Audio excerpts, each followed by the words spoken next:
Hola, buenos días, bienvenidos. Estamos comenzando nuestro tiempo devocional. En esta mañana estaremos revisando del capítulo 16 del libro del profeta Isaías, los primeros 5 versículos para nuestro tiempo devocional que hemos titulado Protección para el pueblo de Dios. Protección para el pueblo de Dios. Vamos a la lectura de nuestra porción. Recuerden que estamos leyendo en la Nueva Traducción Viviente para nuestro tiempo devocional. Dice la palabra de Dios: envíen corderos de cela como tributo al gobernante de la tierra. Envíelos a través del desierto, hasta el monte de la hermosa Sión. Las mujeres de Moab fueron abandonadas como aves sin nido en los vados del río Arnón. Ayúdenos, claman, defiéndanos de nuestros enemigos, protéjanos de sus ataques implacables.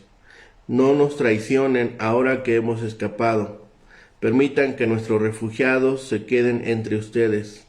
Escóndanos de nuestros enemigos hasta que haya pasado el terror, cuando haya terminado la opresión y la destrucción, y hayan desaparecido los saqueadores enemigos. Dios establecerá como rey a uno de los descendientes de David.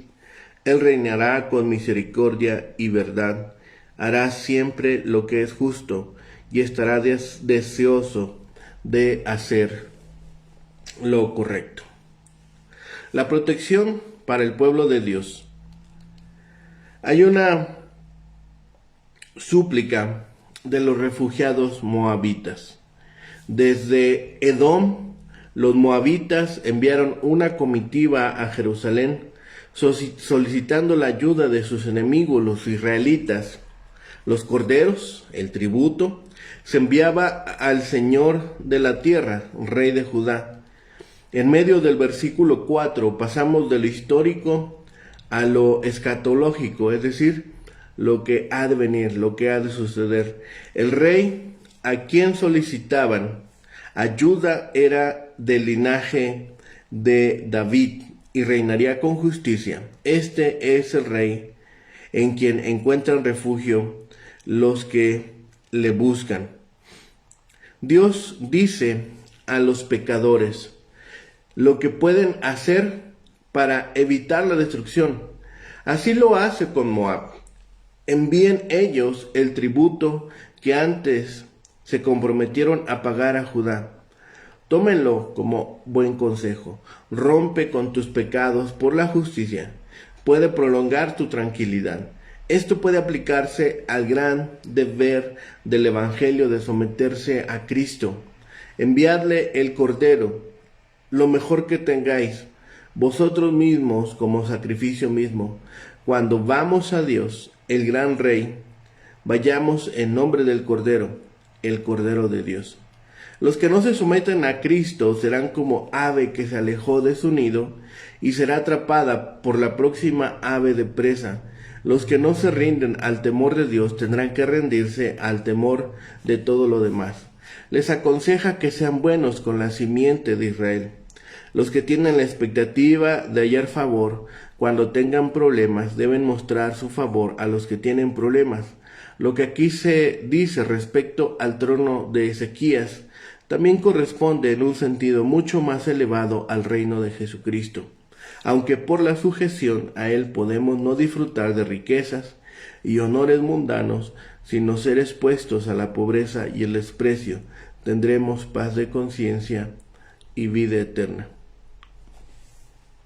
Así que se les aconsejó a los moabitas que habitaran en la roca del desierto, en Sela, es decir, la fortaleza edomita, conocida ahora como el nombre de Petra, como paloma que hace nido. Pero aquí Dios ha meneado la nidada para obligar a buscar refugio como una vasalla de Sión. El tributo habitual de este país pastoril eran los corderos. El sentimiento del versículo 2 habla más elocuentemente que cualquier tributo de dinero, sea que los versículos 3 y 4 expresen el ruego de los refugiados o la exhortación del Señor a Sión que les dé la bienvenida. El ruego o pedido puede aún dramatizar para nosotros el llamado a usar nuestra mente, consejo, conciencia, decisión y recursos, refugio para con los perdedores en la vida, a quien Dios hace llamar aquí mis desterrados en el texto no enmendado del versículo 4. La perspectiva de Sión como un refugio y lugar de reunión conduce en los versículos 4 y 5 a otra de las visiones de Isaías de un rey perfecto que vendrá. Entre las 4 virtudes de su régimen que vemos en el versículo 5, notemos su disposición a promover lo recto, en contraste con la perversidad en el capítulo 59 y la parálisis en Habacuc 1:4. Así, estos primeros versículos nos presentan el triunfo del Israel mesiánico. Este pasaje tiene un cumplimiento literal y espiritual. Moab se toma como ejemplo de todos los países vecinos de Israel, así como Edom en el capítulo 63 se toma como ejemplo de los países que Jehová ha de destruir. Los vecinos verían después la gloria de Jehová en el regreso del cautiverio, verdadera hazaña de Jehová y revelación de su poder en que entre todos los pueblos desterrados por los asirios y babilónicos, solo el Dios de Israel es lo suficientemente poderoso para hacer volver a su pueblo a su tierra. Para el cumplimiento espiritual del pasaje miramos a la época del Evangelio, cuando estos países se convirtieron al Evangelio y reinó el conocimiento de Jehová. Así, estas palabras parecen ser un consejo para los refugiados que quedaron en Moab. Durante su larga historia, este pueblo les había dado ovejas y cabras a Judá e Israel como tributo.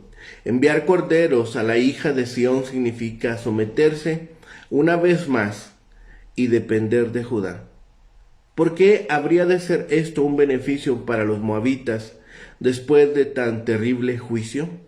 El consejero parece decir que se vuelvan y sean subyugados a Judá, que se arrepientan y crean en el Señor. Si regresaban, podrían compartir la esperanza de que se encuentra en todas las promesas de Dios respecto a esa nación y al Mesías venidero. Estarían bajo la protección del Dios de la gracia libre y fiel. Esta es una invitación a la fe y al arrepentimiento, y más aún para aquellos que son descritos como aves que van huyendo de su perseguidor. Una manera de comprender este capítulo es considerarlo como una conversación entre varias personas. Así los primeros versículos 1 y 2 fueron dichos por el mismo Dios mediante el profeta, o por este último solamente.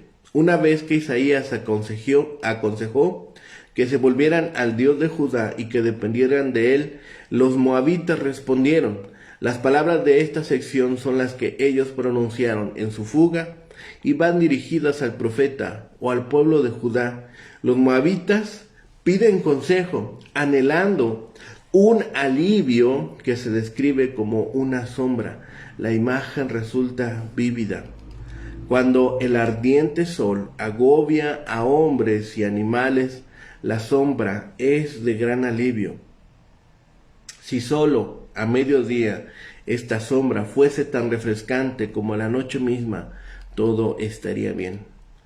Es como si el consejo que el Señor les dio a través de su profeta fuese ignorado por completo. Los moabitas buscaron abrigo y refugio temporal, pero no mostraron interés en el arrepentimiento ni en la fe.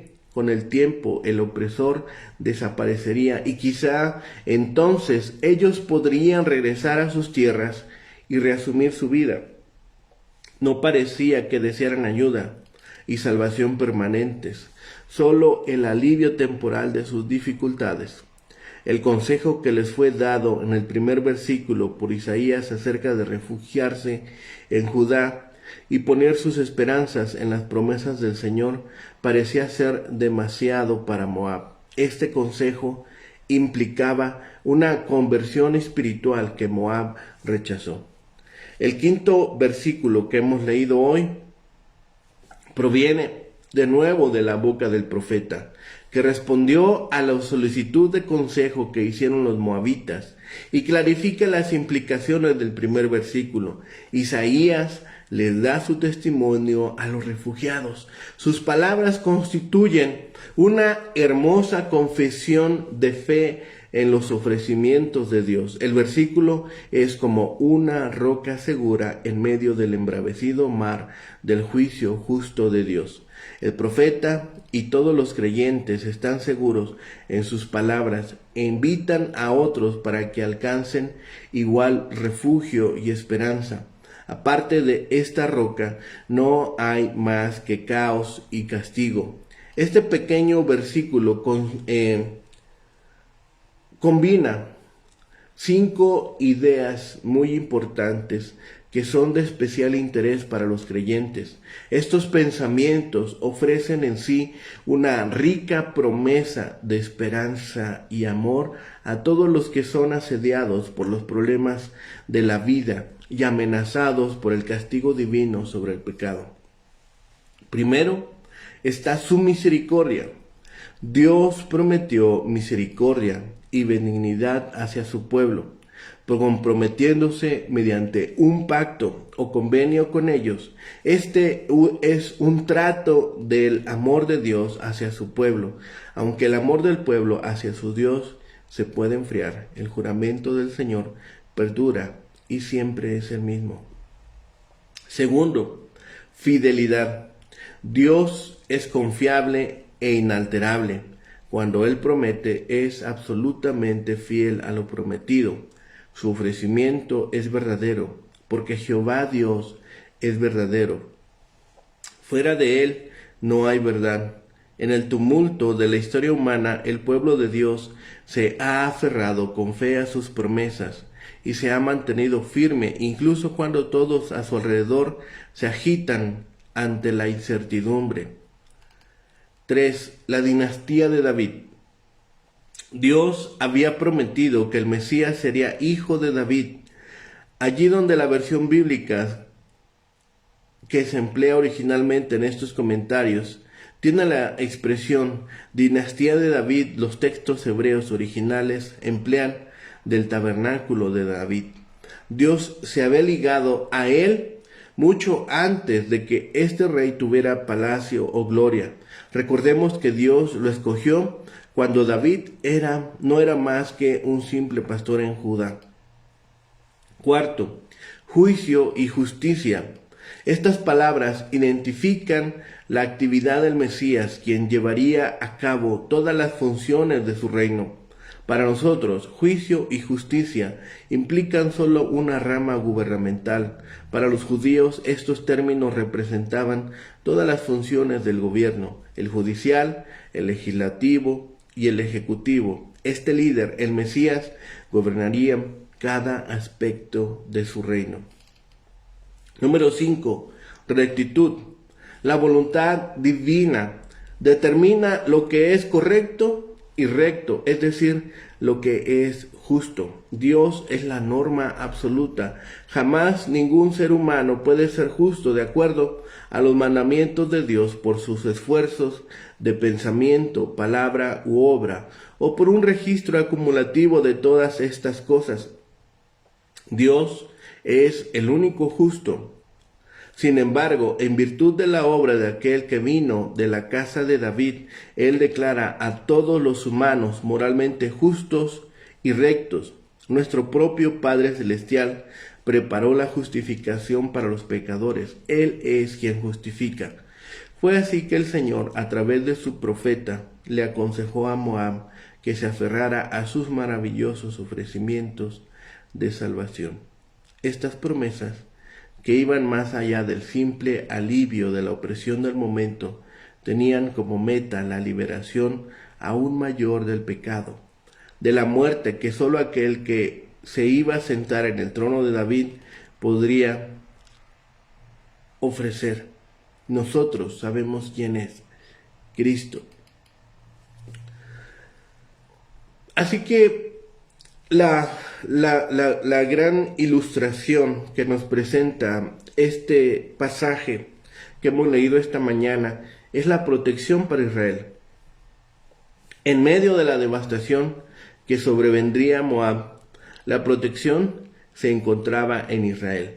Los moabitas habían huido por el sur a sus fortalezas de Edom, como Sela, aproximadamente 80 kilómetros al sur de la frontera austral de Moab. Si ellos realmente querían estar a salvo, debían unirse a Jerusalén, la hija de Sión, enviando anticipadamente corderos como tributo. Isaías pudo recomendar esto porque ya había profetizado que Jerusalén sería preservado de la destrucción de Asiria. Como ave espantada, las mujeres de Moab suplicaban protección y ayuda, pero como Dios lo prometió, a fin de cuentas el devastador, también llamado el atormentador y el pisoteador, sería destruido. Dios, en su amor, Gesed, amor leal, hará que él provenga del tabernáculo de David. El Mesías se siente en el trono de David y juzgue al mundo con imparcialidad, con equidad y justicia, un tópico frecuente en el libro de Isaías. Solo a través de Judá esto podría llevarse a cabo. Las fuerzas de Moab eran obviamente insuficientes. Así que Moab busca un santuario, un ruego y una ofrenda de paz a Sión. Los corderos siempre habían sido el tributo de Moab. Así era en los días de Acab, segundo libro de Reyes, capítulo 3, versículo 4, quien cobraba un pesado tributo a su pueblo sometido. Los jefes moabitas, habiendo huido a Sela, Petra, deliberando su desgraciada situación, apelaron a Sión para que le diera santuario a sus fugitivos. La advertencia profética es que la sumisión a la casa de David es la única verdadera esperanza para Moab. Cuando el pueblo, expulsado de sus hogares por el invasor, tratara de escapar, se produciría una confusión en los vados del río Arnón. El terreno escarpado y los estrechos senderos del descenso crearían una congestión en las rutas de escape. Presentarán el cuadro de unas aves que huyen de su nido atacado. El ruego es que los desterrados de Moab puedan hallar en Sión un refugio del destructor. En respuesta a este acto de piedad, Dios da a Judá una promesa de amor misericordioso. Se establecería el trono y se caracterizará por lo fidedigno y la justicia de la dinastía davídica. Así que este capítulo continúa y concluye con la carga que se estableció sobre Moab. El profeta da un buen consejo a los moabitas, que se reformen y en particular que sean bondadosos con el pueblo de Dios, para que no se lleven a efecto los castigos con los que anteriormente se les amenaza. Al temer que no van a seguir este consejo, procede a predecir la devastación del país dentro de 3 años. Esta es la segunda sección, lo que veremos de los versículos 6 al 14.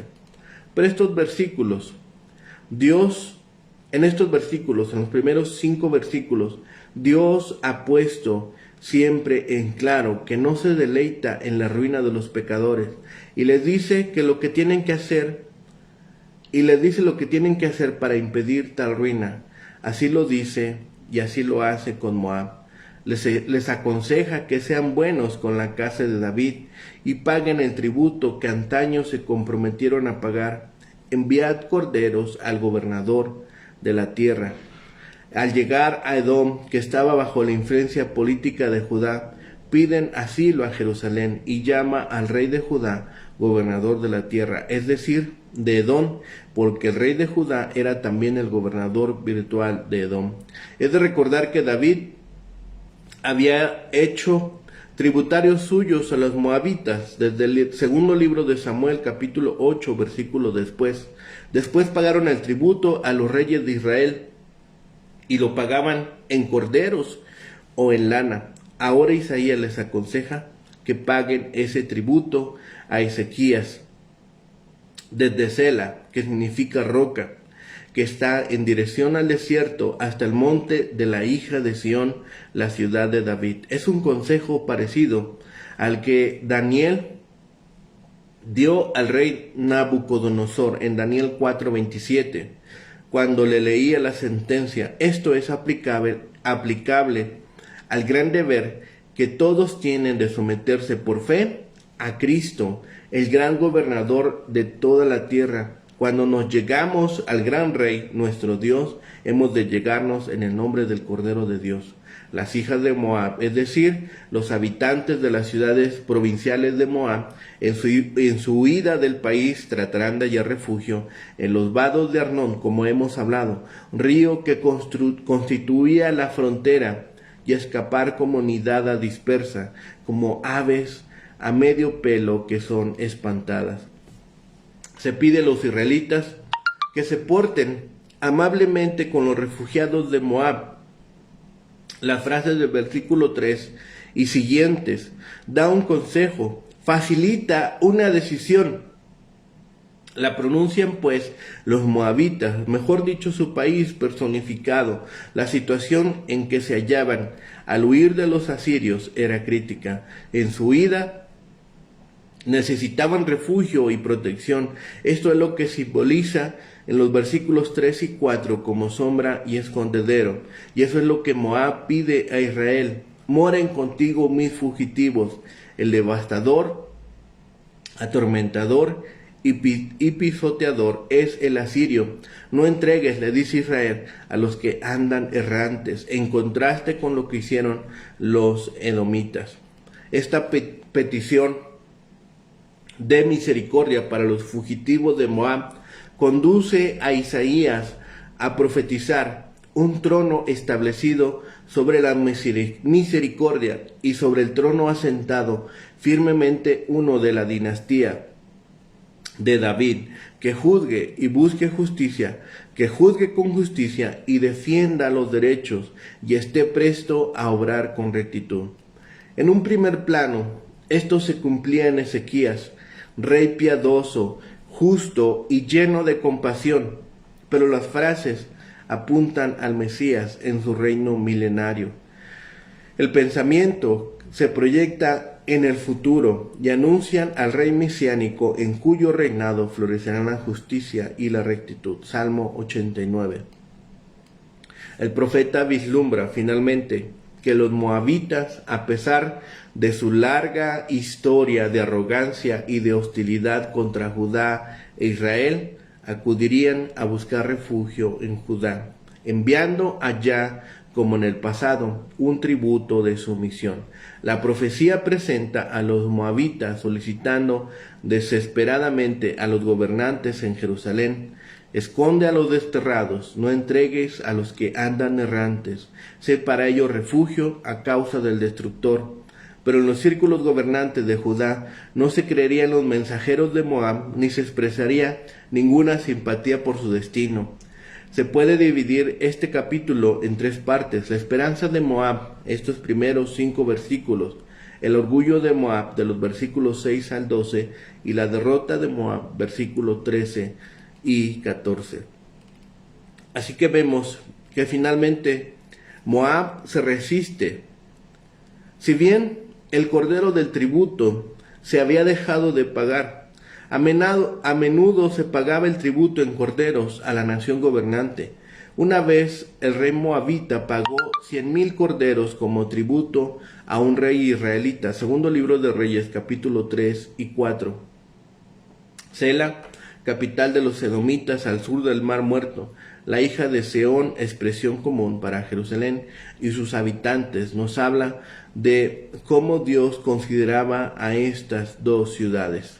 un trono y un juez.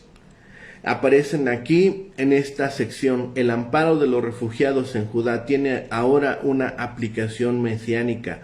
Moab representa a las naciones que vendrán al monte de Dios para aprender los caminos del Mesías. La justicia, este es un tema frecuente en Isaías, y aquí se entremezcla, hay una mezcla con el gobernante, con el Mesías que estará triunfante, reinando sobre todo el mundo, dice el Rey de la tierra. Consideremos finalmente que se reúne consejo. La salvación de Moab radicaba en la venida del elegido, Jesús el Mesías, para quien se dispondrá el trono. La tierra sería gobernada por él. El tabernáculo de David, la casa de David, posiblemente una referencia al reinado de Ezequías, pero más probablemente una profecía del reinado mesiánico del trono de David. Recordemos que Dios dio la promesa a David que su trono jamás, que su linaje, jamás sería quitado del trono. Así que este pueblo, atacado por los asirios, refugiado, en su desesperación enviarían tributo de corderos a Jerusalén pidiendo la protección de Judá. Jerusalén sería un buen refugio por un tiempo. Isaías aconsejó a Judá que aceptara a estos refugiados como una señal de compasión en el momento devastador de su enemigo. Así que vemos que Dios sigue proveyendo refugio para el pueblo de Dios. Dios, al proveer este refugio al pueblo de Dios, también se vuelve refugio para aquellos que están siendo perseguidos. Nosotros también seamos ese refugio donde la gente puede llegar, a donde la gente puede acudir, porque contamos con la bendición de Dios. Seamos de bendición para otros. Llevemos también esta protección que Dios ha provisto para nosotros, para que otros puedan acercarse a sí mismo al trono de compasión, al trono que protege, al trono que rescata y que restaura. Oremos por aquellos que no conocen a Dios, oremos por aquellos que están alejados de estos caminos, oremos para que prontamente también el resguardo de nuestro buen Padre Dios esté con ellos. Oremos para que vuelvan sus ojos al Padre misericordioso, al refugio eterno, al príncipe de paz. Oremos. Bendito Padre y Señor, gracias te damos en este día, Señor, porque eres bueno, Señor, y nos permites reconocer en Cristo Jesús a nuestro Señor y Salvador.